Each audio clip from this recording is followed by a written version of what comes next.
Hi friends. ஒரு வழியாக பொங்கலுக்கு லீவ் போட்டு வந்தது அபுதாபியிலேருந்து. ஃபைனலி இப்போ தான் நமக்கு ஊருக்கு போகிற சூழ்நிலை வந்துச்சு. பார்த்திங்கன்னா 3 மாதம் கிட்ட ஆயிடுச்சு. அங்கே சில பிரச்சனைகள், எனக்கும் கொஞ்சம் உடம்பு சரியில்லை. அதனால் ஒர்க்குக்கு போக முடியாமல் இருந்துச்சு. இப்போ தான் வாய்ப்பு கிடச்சிச்சு. கிளம்பியாச்சு. எங்கள் அப்பா வந்து ஏற்றி விட்டு போனாங்க பஸ்ஸில். லாஸ்ட்டு சீட்டு தான் கிடச்சிச்சு. தஞ்சாவூர் வந்துட்டு பெரிய கோயிலெலாம் அப்படியே பார்த்துட்டே போனேன்.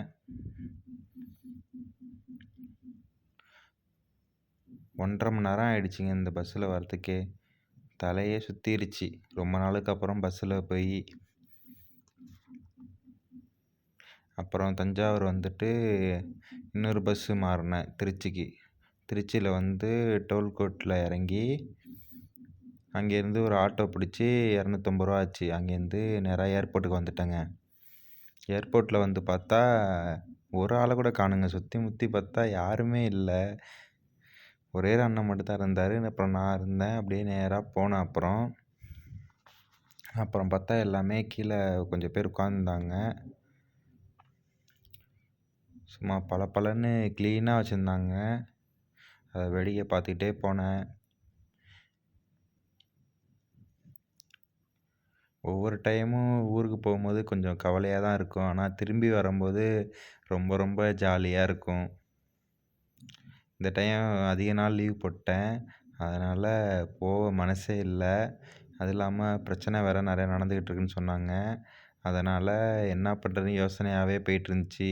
ரொம்ப நாளாக ஆயிடுச்சு. இனிமேல் போகாமல் இருந்தால் ஏதாவது வேலைக்கு ப்ராப்ளம் ஆகிடும் அப்படின்ட்டு கிளம்பி வந்துட்டேன். இங்கே மரத்துலேயே சூப்பராக செஞ்சு வச்சுருந்தாங்க. அப்படியே வேடிக்கை பார்த்துக்கிட்டே வந்தாச்சு கீழே.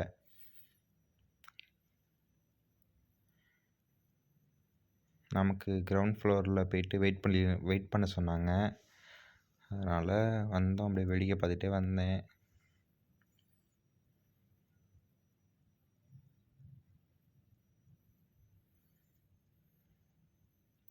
ஆனால் ஊருக்கு போகிறப்ப மட்டும் நம்ம மூஞ்சியில் சிரிப்பே வராதுங்க.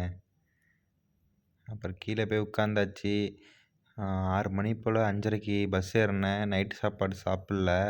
அதனால் இங்கே வந்து சம்சா 3 வாங்கினேன் 20 ரூபாய்க்கு. தண்ணி பாக்கெட்டில் 1 வாங்கிக்கிட்டு நேராக ஏர்போர்ட் உள்ளார வந்துட்டேன். அங்கே வந்து சாப்பிட்டுட்டு ஃப்ளைட்டை பிடிச்சி நேராக சென்னைக்கு வந்தாச்சு. சென்னையில் வந்து பார்த்தா அபுதாபி போகிற ஃப்ளைட்லாம் கேன்சல்னு போட்டிருந்துச்சி. அப்போவே கொஞ்சம் ஹாப்பியாக இருக்க மாதிரி இருந்துச்சு, கொஞ்சம் கவலையாக இருக்க மாதிரி இருந்துச்சு. அப்புறம் என்னன்னு பார்த்தா நமக்கு போட்டிருக்க டிக்கெட்டு எத்தியாடு. அதனால் நமக்கு ஆன் டைமில் வந்துடும் அந்த மாதிரி சொல்லியிருந்தாங்க. இண்டிகோ ஏர்லைன்ஸ் அந்த மாதிரி ஃப்ளைட்டு மட்டும் கேன்சல்னு இந்த ரெட் கலரில் இருக்குல்ல, அதுதான் கேன்சல்னு சொல்லியிருந்தாங்க அபுதாபி போகிறது. நமக்கானா வந்துருச்சுங்க கரெக்டான டயத்துக்கு. நானுமே ஏறி உட்காந்துட்டேன். எனக்கு விண்டோ சீட்டு கிடைக்கல. எப்போதும் விண்டோ சீட்டு கிடைக்கும். ஆனால் இப்போ கிடைக்கல. நடு சீட் தான் கிடச்சிச்சு. எல்லார் தலைக்கு பின்னாடியும் இந்த மாதிரி ஒரு டேப் இருந்துச்சுங்க. எல்லோரும் நோண்டிகிட்டே வந்தாங்க. நானுமே தூங்கிட்டேன். அப்புறமேட்டுக்கு முழிச்சு நோண்டி பார்த்துக்கிட்டு இருந்தேன். என்னென்ன இருக்குது அப்படின்னு பார்த்தேன். நிறையா கொடுத்துருந்தாங்க. என்டர்டெயின்மெண்ட்டுக்கு நிறையா கொடுத்துருந்தாங்க. மூவி கொடுத்துருந்தாங்க. பக்கத்தில் ஒரு தாத்தா ஜாலியாக அதில் படம் பார்த்துக்கிட்டே வந்தார். இங்கிலீஷ் படம் போட்டுட்டு. நமக்கு இங்கிலீஷ் தெரியாதனால எதுவும் பார்க்க முடியல. இந்த ஃப்ளைட்டு வியூவெல்லாம் பார்க்க முடியும், மேப் பார்க்க முடியும் அப்படின்னு அதில் போட்டிருந்துச்சி. அதில் பார்த்தேன். நம்ம எந்த இடத்துல போயிட்டுருக்கோம், எப்படி போயிட்டுருக்கு, ரூட்லாம் காட்டுனுச்சு. நாங்கள் கிட்டத்தட்ட அபுதாபி கிட்ட நெருங்கியாச்சு.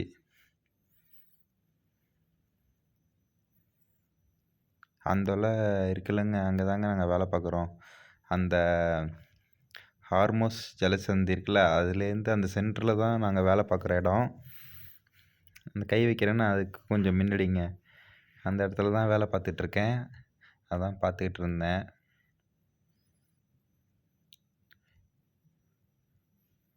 அப்புறம் சுற்றி சுற்றி பார்த்துக்கிட்டே இருந்தேன். நல்லா இருந்துச்சு நோண்டிகிட்டு வரத்துக்கு.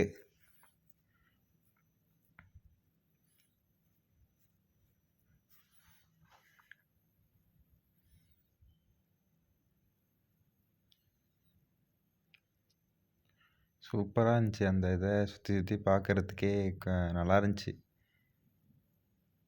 ஃப்ளைட் ரூட்ட பாருங்க அழகா சென்னையிலேருந்து அபுதாபிக்கு எப்படி போயிட்டுருக்காங்கன்ட்டு.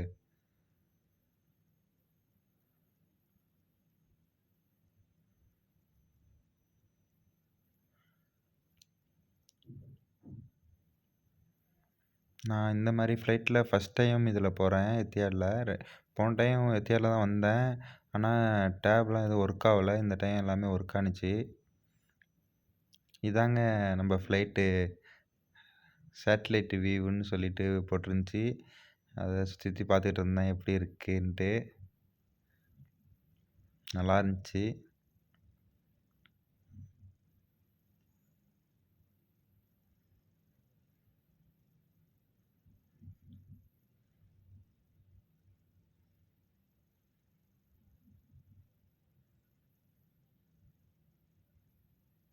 அப்புறம் ஒரு வழியா நல்லபடியா இறக்கி விட்டாங்க. அங்கேருந்து வெளில வந்தாச்சு. பார்த்தா கிளைமேட் இப்போ நல்லா கூலிங்கா தான் இருந்துச்சு. அதனால ஒண்ணும் பிரச்சனை இல்ல. ஆனா ஒவ்வொரு டைம்லாம் இறங்கும்போதே பார்த்தீங்கன்னா, இன்ஜின் பக்கத்தில இறக்கி விட்ட மாரி இருக்குங்க. ஒரே அப்படியே எரிச்சலா இருக்குங்க. ஏன்னா இந்த டைம் கொஞ்சம் கூலிங்கா இருந்ததுனால கொஞ்சம் மனசு தேத்திக்கிட்டேன். ஓகே பரவால்ல அப்படின்ட்டுன்னு. எல்லாரும் வந்து ரன்னிங்கில போக ஆரம்பிச்சுட்டாங்க. நானும் வந்தேன். அப்படியே வந்துட்டு பேக் எடுக்கலான்ட்டு பேக் ஏரியாவுக்கு வந்துட்டேன். லக்கேஜ் எடுக்கிறதுக்கு. நெறையா கூட்டம் இருக்கும். ஆனா இந்த டைம் அதிகம் கூட்டமே இல்ல அபுதாபி ஏர்போர்ட்ல.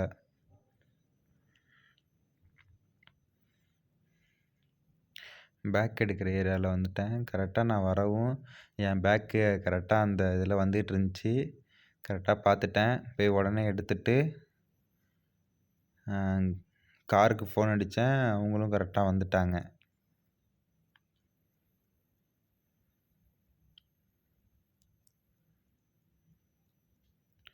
சென்னைன்னு போட்டிருக்கும். நம்ப எங்கேருந்து வரோமோ அந்த இது பேர் போட்டிருக்கும். அந்த இடத்துல வந்து கரெக்ட்டா நின்னுட்டோம்னா, நம்ம பேக்லாம் வரும் எடுத்துக்கலாம். அதில பேர் பார்த்துட்டு தான் எடுக்கணும். ஒரே மாரி பேக் நெறையா இருக்கும். அதனால கன்ஃப்யூஸ் ஆயிடக்கூடாது. அதில பேர்லாம் போட்டிருக்கும். நம்ப ஸ்டிக்கர் ஒட்டியிருப்பாங்க. அத பார்த்து தான் எடுக்கணும். நம்ப பேக்கு நமக்கு அடையாளம் தெரியும். எடுத்துட்டேன். எடுத்துட்டு அங்கேருந்து கிளம்பி கார் பார்க்கிங் கிட்ட வந்துட்டேன். எங்க கம்பெனி கார் அங்க வந்துரும். இந்த இடத்துக்கு தான் வரும். எப்போதும் வழக்கமா வந்து நிக்கிற இடத்துல கம்பெனி கார் வரும். அங்க போயிட்டு கால் பண்ணோனே கார் வந்துச்சு. ஏறி உட்காந்து நேரா ரூம்ல வந்து விட்டுட்டாங்க. ரூம் வந்து பார்த்தா அமைதியா இருந்துச்சு. நல்லா நீட்டா கிளீனா இருந்துச்சு. ரூம சுத்தி சுத்தி பார்த்துட்டு இருந்தேன். அங்கேருந்து கீழ பார்த்தேன். பக்கத்துல அபார்ட்மெண்ட் நெறையா இருந்துச்சு. வியூ பாயிண்ட் சூப்பரா இருந்துச்சு. நல்லா இருந்துச்சு. லைட் எஃபெக்ட்லாம் போட்டு சூப்பரா செட் பண்ணி வச்சிருந்தாங்க.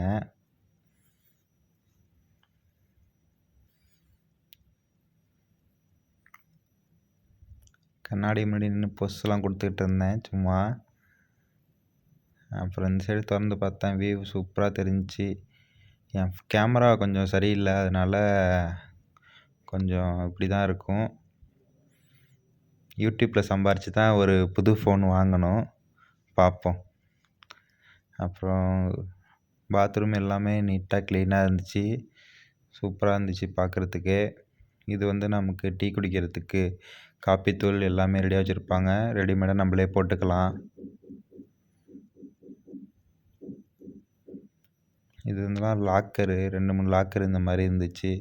நம்ம ட்ரெஸ்லாம் எடுத்து வச்சுக்கலாம்.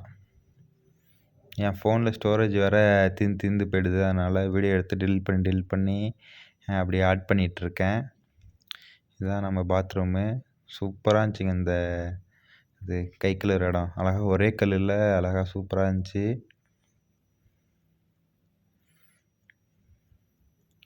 டவல் வச்சிருந்தாங்க. ஷாம்பு வச்சிருந்தாங்க. ஷவர்லாம் இருந்துச்சு. மேலேருந்து மழை பெய்ற மாரி ஷவரு எல்லாமே இருந்துச்சு.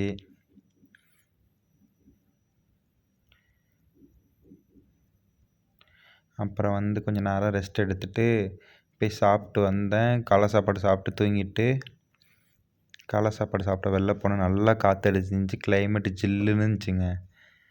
வெளில போயிட்டு கடையில போய் சாப்பிட்டுட்டு வந்தேங்க. இட்லியும், தோசையும் சாப்பிட்டுட்டு வந்துட்டு படுத்து தூங்கிட்டேன். அப்புறம் 1 மணி போல ஃபுட்டு ஆர்ட்ரு போட்டேன், நேரா ரூமுக்கே வந்துருச்சு. மட்டன் பிரியாணி போட்டேன், மட்டன் நிறையா வந்துருச்சு. கொஞ்சோண்டு சாதம் மட்டும் சாப்பிட்டுட்டு அப்படியே வச்சுட்டேன் சாப்பிட முடியலன்ட்டு.